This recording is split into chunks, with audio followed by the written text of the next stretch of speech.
en charge de la Méditerranée. Je vous remercie d'être venu autour du président de la SNSM et du directeur. Donc peut-être quelques mots avant de rentrer dans le discours. C'est toujours un moment important quand on crée une manifestation aussi importante que Escale A7. C'est vrai que depuis 2 années, on est un peu orphelin. Et depuis 2 années, on parle beaucoup de la Méditerranée, mais on en parle souvent dans des réunions, dans des bureaux. Et pour nous, c'est important de se retrouver parmi la communauté maritime pour justement vous exprimer la reconnaissance et puis en même temps l'engagement de cette Méditerranée. Peut-être aussi un petit mot pour vous dire que depuis quelques années, à la région Occitanie, qui finalement s'occupait très peu de la Méditerranée, on discutait avec nos amis de SOS Méditerranée, on avait tendance un peu à tourner le dos à la Méditerranée et le président Christian Bourquin a voulu qu'on crée un Parlement de la mer, le Parlement de la mer. Et je remercie donc les vice-présidents, donc mon équipe du Parlement de la mer, Dédé Lubrano, qui est aussi très engagé avec Patrick, avec Annette, et vous toutes et vous tous. Ce Parlement de la mer, il a eu une vertu, c'est de susciter une ambition sur les métiers de la mer. Également, il a permis de fédérer toute la communauté de la mer avec ces différences et notamment par moment d'essayer de mélanger autour d'une table les pêcheurs, les scientifiques, les plaisanciers, les activités de loisirs, de la sécurité, le monde économique, et on a réussi à monter une belle équipe. Cette équipe s'est transformée par une direction de la mer, avec Marie Djakerian qui est ici parmi nous. Et derrière cette direction, on a créé, la présidente Carole Delga a souhaité signer avec l'État ce qu'on appelle donc un plan littoral 21. C'est le 2e plan littoral 21 qui permet d'avoir une vision assez large donc sur la résilience du littoral, sur l'économie qui irrigue le littoral et sur l'innovation et l'expérimentation. Ce sont les 3 axes. 1,1 milliard donc sur les 4 prochaines années. Et vous comprenez que dès qu'on parle du plan littoral 21 et dès qu'on parle de sécurité, bien sûr, on évoque la SNSM. Donc permettez-moi tout d'abord, monsieur le ministre, monsieur, alors je ne sais pas si le maire ou les représentants de la ville de Sète sont ici présents, le directeur, donc monsieur Caramès, monsieur Zambrano, donc monsieur le président, puisqu'on est là en même temps pour vous mettre à l'honneur avec vos équipes, vos hommes et vos dames donc habillés en orange. Mesdames et messieurs les élus, mesdames et messieurs. Voilà, donc la solidarité, c'est l'ADN d'Escale A7. Et c'est vrai que c'est une association qui a été créée en 1867, qui est une des plus anciennes de France, historiquement incarnée par l'association locale de Sète, figure de proue du village méditerranéen et animée par le SDIS, donc nos amis de l'Hérault, SOS Méditerranée, que je salue une 2e fois, l'association Capola, qui s'est donnée comme mission l'accessibilité à la voile pour tous. Et puis il y avait d'autres acteurs incontournables comme la Marine nationale ou le Siemens Club, qu'on connaît bien et qui joue un rôle important au niveau des ports. Tous les acteurs sont impliqués dans l'organisation et les temps forts voués à la solidarité. Je vous disais donc, mon équipe du Parlement, avec Christophe Manas aussi, qui est ici présent. Alors Christophe Manas, c'est un peu mon second, si je puis dire. Donc c'est le président de la commission Méditerranée, et c'est lui donc qui a la charge de rayonner, comme moi j'essaye de le faire, sur l'ensemble de l'Occitanie, sur tous les enjeux de la Méditerranée, et je tiens à le remercier. C'est un ancien joueur de rugby aussi, donc monsieur le ministre, et donc alors une autre génération, donc du rugby à 15, du rugby, pas forcément du rugby à 13, je m'en excuse, et voilà, c'est un brillant joueur. Depuis 2015, la région Occitanie, à travers sa présidente, a fait le choix de cette solidarité, soutien sans relâche, la SNSM. Car c'est une association d'utilité publique, on le dit régulièrement, et parce que sa vocation première est de secourir bénévolement et gratuitement des vies humaines en danger en mer ou sur les côtes. L'association arme 16 stations sur le littoral d'Occitanie avec des moyens nautiques significatifs. Et c'est vrai que donc, ça nécessite de la maintenance et des interventions techniques pour maintenir cette efficacité. La région participe chaque année à 25% du programme d'investissement. Donc souvent quand on fait des calculs et quand on regarde depuis donc, notre engagement, on est plus d'1 million d'euros versés par la région et pour des interventions toujours plus efficaces. Et puis là aussi, moi je prends beaucoup de plaisir, Monsieur le Président, Monsieur le Ministre, je prends beaucoup de plaisir quand on avait mis en place ce qu'on va essayer de faire cette année ou peut-être en fin d'année, ce grand rassemblement de la SNSM à l'hôtel de région d'Occitanie, puisqu'en même temps c'était Patrick qui était un peu le chef et le pilote de ce rassemblement. Et je trouve que c'était un moment important de reconnaissance, de soutien, et puis ça permet aussi à la présidente Carole Delga de vous dire tout le bien qu'elle pense de votre structure. Dans le cadre de ces 25% du programme, donc on est sur le renouvellement de matériel flottant. Si on fait un focus en 2022, on peut dire que la région va financer plus de 117 000 euros sur 2 navires de sauvetage, sur une modernisation et le carénage d'une vedette. Et puis c'est 7 000 personnes qui sont secourues chaque année, qui justifient bien une telle implication de notre part. Voilà les quelques mots d'introduction. Une fois de plus, moi en tant que responsable de la Méditerranée et vice-président, donc vraiment, nous essayons de construire les prochains enjeux des prochaines années, c'est-à-dire des 5 années que nous avons. Nous essayons vraiment, je reviens sur la reconnaissance, la Méditerranée notamment, du Gros du Roi à Cerbère, on était un peu oubliés. Et surtout quand on est à Paris, donc on parlait très très peu de Sète, encore moins de Port-la-Nouvelle, encore moins de Port-Vendre.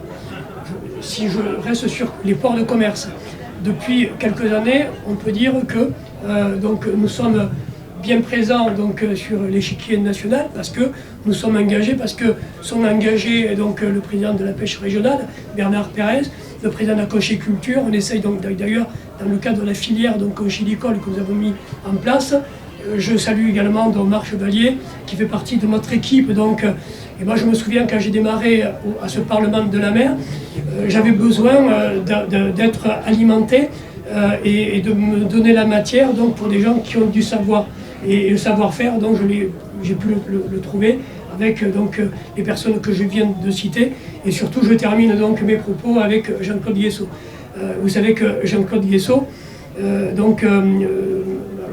devait s'arrêter, mais sans s'arrêter, et tout simplement parce qu'on a des difficultés à trouver un homme, une femme de la qualité. Il y a des candidats de Jean-Claude Guessot pour continuer tout le travail qu'il a pu faire, mais très sérieusement, quel plaisir de travailler avec Jean-Claude. Jean-Claude, c'est un président qui a une notoriété nationale, voire même internationale. Moi, j'ai le souvenir avec Jean-Claude, quand on est allé à 2 reprises au Parlement européen, tous les commissaires, dès qu'on dit on est avec M. Jean-Claude Guessot, tous les bureaux sont ouverts, tous les commissaires descendent, tout le monde l'embrasse, tout le monde le tutoie.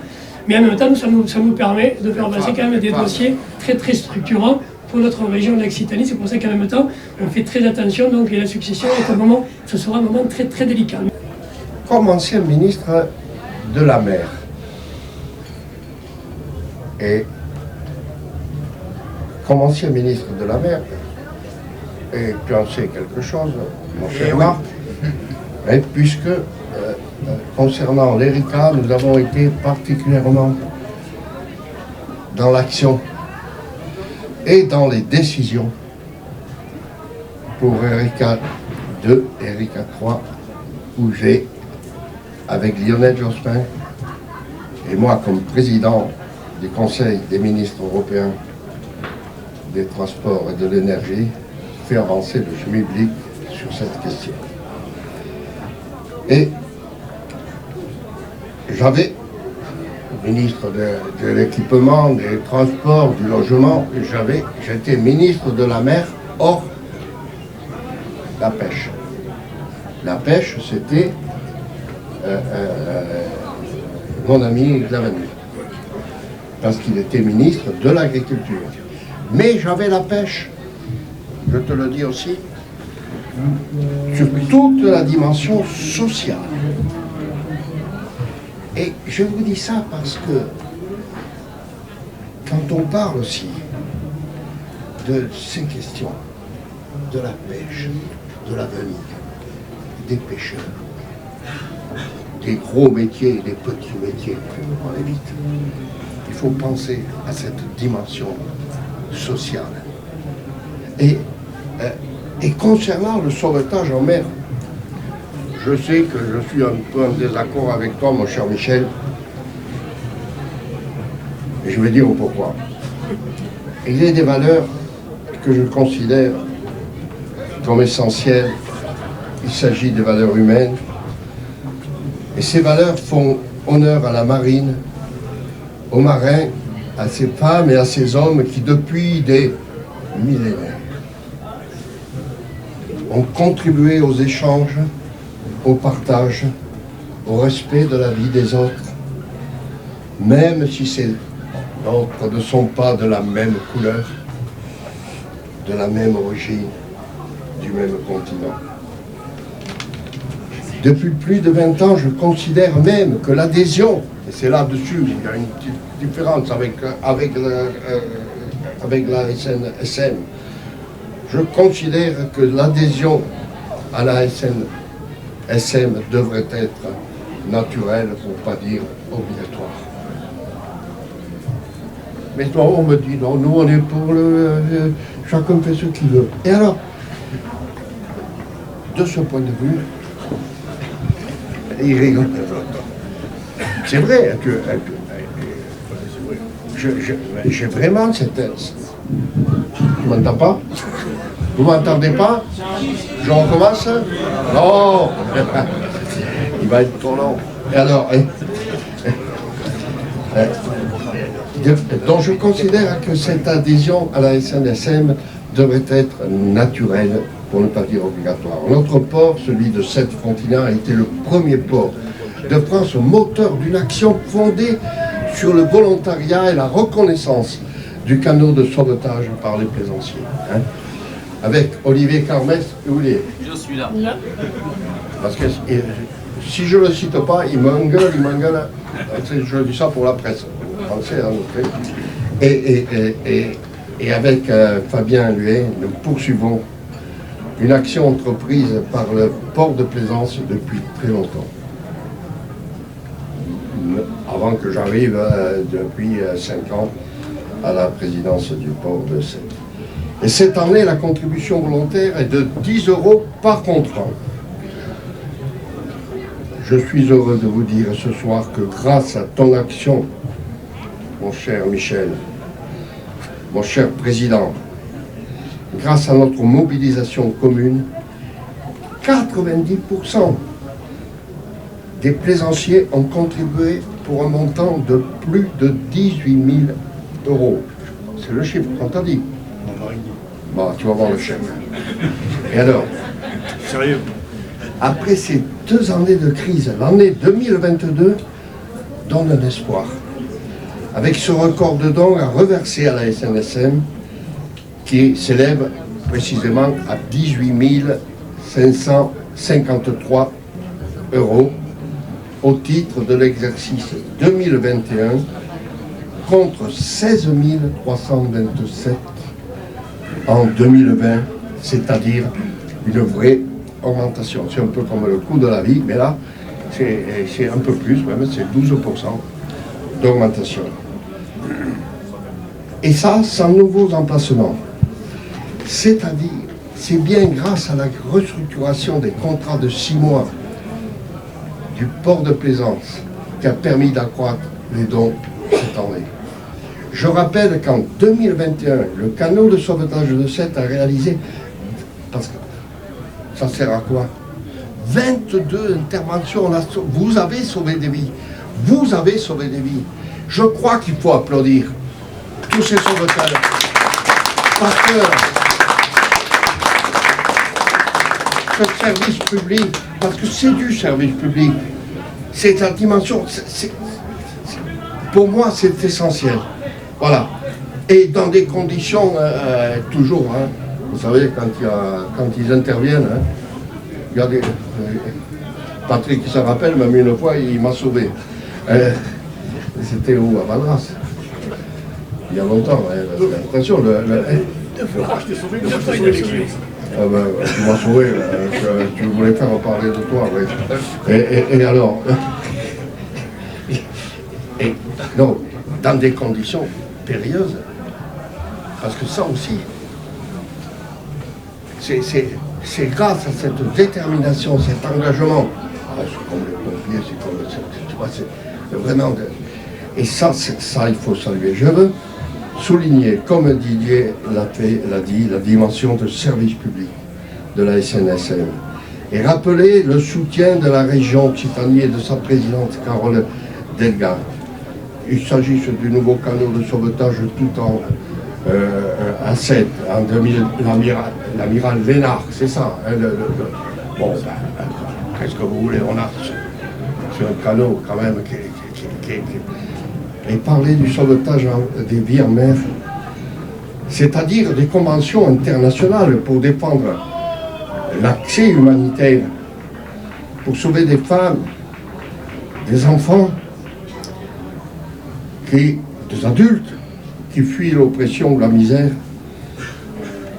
en ce moment est pour moi essentiel. Tu as commencé ton intervention en parlant d'SOS Méditerranée.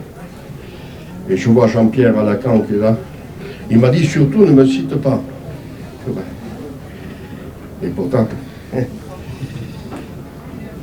il faut voir comment il se démène justement avec SOS Méditerranée pour réussir ces combats.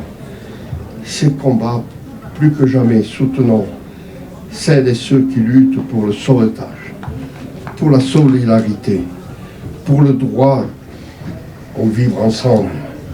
Cher Michel, je suis très heureux, avec Didier, qui représente Carole Delga, de te remettre ce chèque qui aide à mettre l'humain par-dessus tout et jamais par-dessus bord, comme le proposent certains. Merci.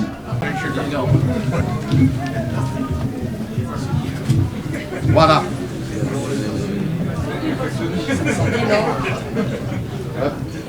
FR3, où ils sont? C'est quand même... c'est lourd. Pascal, c'est bon pour toi? Je dirais que chaque fois, maintenant c'est un rendez-vous régulier.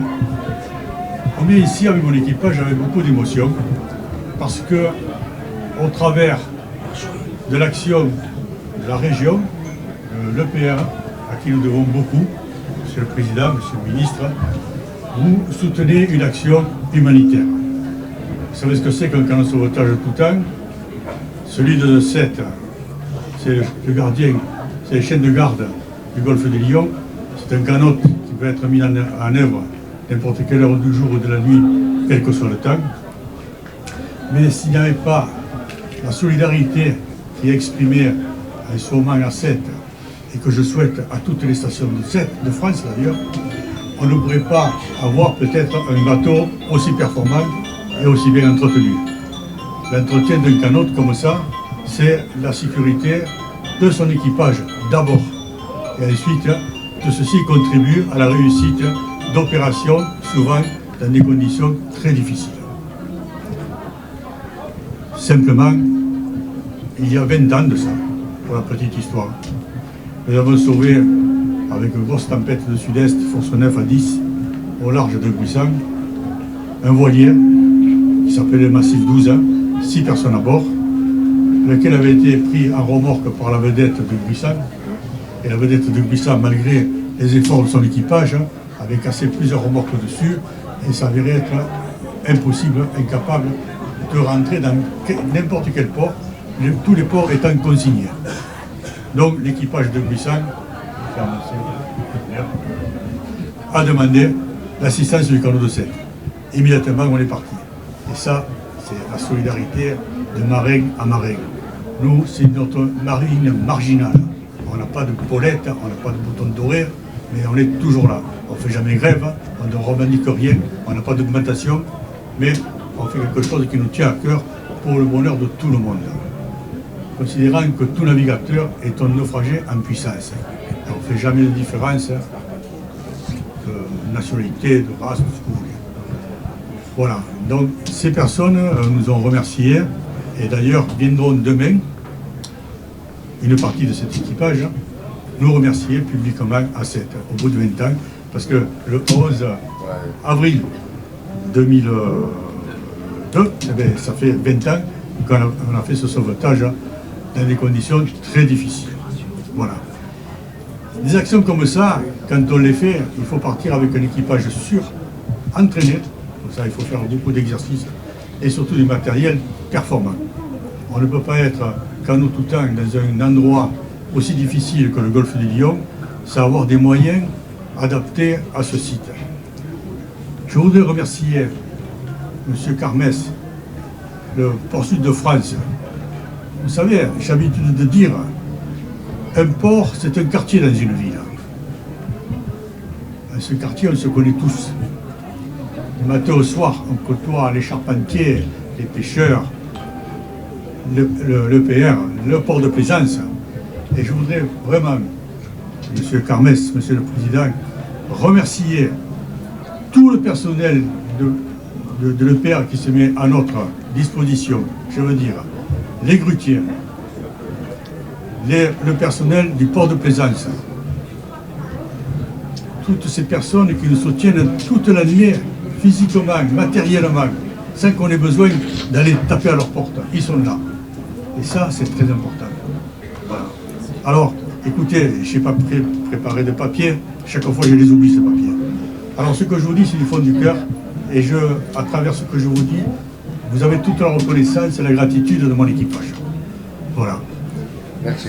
Bravo.